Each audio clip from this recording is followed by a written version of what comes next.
Hello everyone, welcome you all to India Scope. तो दुनिया में इस वक्त चल रहे सिनेरियो को देखते हुए सबसे खतरनाक ऑयल रूट को आखिरकार खोल दिया गया है। तो स्ट्रेट ऑफ हॉर्मूज जो है ये फिर से ओपन हो गया है। लेकिन क्या खतरा पूरी तरह से ख़त्म हो गया है? चलिए आसान भाषा में आज अपने वीडियो में समझते हैं। तो आज के अपने इस वीडियो में हम बात करेंगे एक बहुत बड़ी ब्रेकिंग न्यूज़ की। स्ट्रेट ऑफ हॉर्मूज अब फिर से खुल चुका है, लेकिन इसके पीछे क्या कहानी है, क्यों ये ओपन हुआ है और इसका भारत और पूरी दुनिया पर क्या असर पड़ेगा। चलिए आसान भाषा में समझते हैं। तो सबसे पहले समझते हैं मिडिल ईस्ट में चल रहे कॉन्फ्लिक्ट के कारण। तो स्ट्रेट ऑफ हॉर्मूज कुछ समय के लिए प्रैक्टिकली ब्लॉक हो गया था। अब नेवल टेंशन कम होने के बाद इस रूट को फिर से ओपन कर दिया गया है, यानी अब ऑयल टैंकर फिर से सेफली गुजर सकते हैं। चलिए देखते हैं स्ट्रेट ऑफ हॉर्मूज इतना इम्पोर्टेंट क्यों है। तो मैप में देखते हैं, ये हमारा इंडिया है और अगर इंडिया से थोड़ा सा वेस्ट की ओर चलें तो इधर मिडिल ईस्ट के बीच में ये है हमारा ईरान।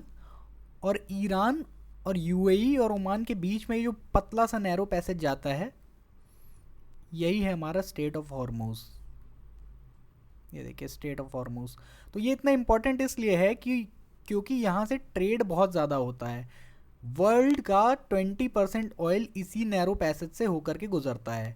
और अभी ईरान, इज़राइल और ये यूएस की जो आपस में वॉर चल रही है, इसकी वजह से ये पैसेज जो है ये ब्लॉक हो चुका था। तो जिससे इंडिया और पूरे वर्ल्ड को काफ़ी ज़्यादा इकोनॉमिकली लॉसेस फेस करने पड़ रहे थे।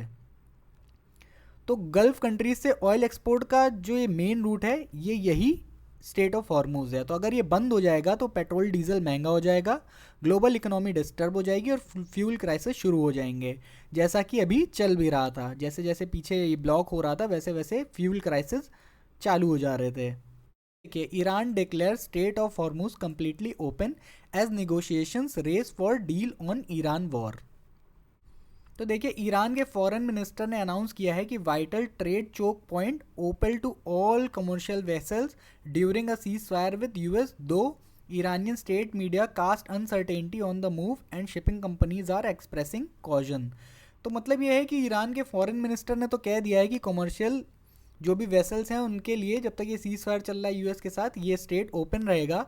लेकिन ईरानियन स्टेट मीडिया ने कहा है कि अनसर्टेनिटी है इस मूव में, और जितनी भी शिपिंग कंपनीज हैं ये सब ध्यान देने के लिए कह रही हैं। कॉशन मतलब ध्यान के लिए कह रही हैं कि पूरी तरह से अभी ये क्या है, लोगों को अनसर्टेनिटी है इसके ऊपर।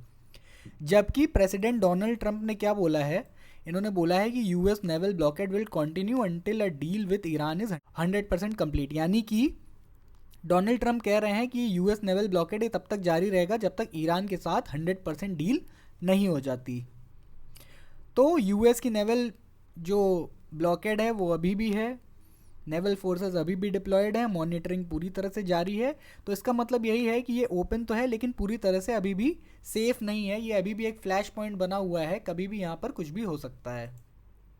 देखिए, बीबीसी का भी आर्टिकल यही कहता है, Iran says strait of Hormuz is open as Trump says US blockade will continue until deal reach. तो ईरान तो कह रहा है कि स्ट्रेट ऑफ हॉर्मूज ओपन है, लेकिन ट्रंप ने सीधा सीधा बोल रखा है कि ये ब्लॉकेड तब तक रहेगा जब तक 100% डील ईरान के साथ साइन नहीं हो जाती। ये देखिए, दैनिक भास्कर में भी दिया है, ईरान ने हॉर्मूज स्ट्रेट खोला, कमर्शियल जहाज गुजर सकेंगे। लेकिन ट्रंप बोले शुक्रिया, लेकिन नाकाबंदी जारी रहेगी। ईरान ने बोला ऐसा किया तो दोबारा बंद कर देंगे। तो अब जानते हैं भारत पर इसका क्या असर पड़ सकता है। पहले, why India's SMEs are suffering from Hormuz strait crisis.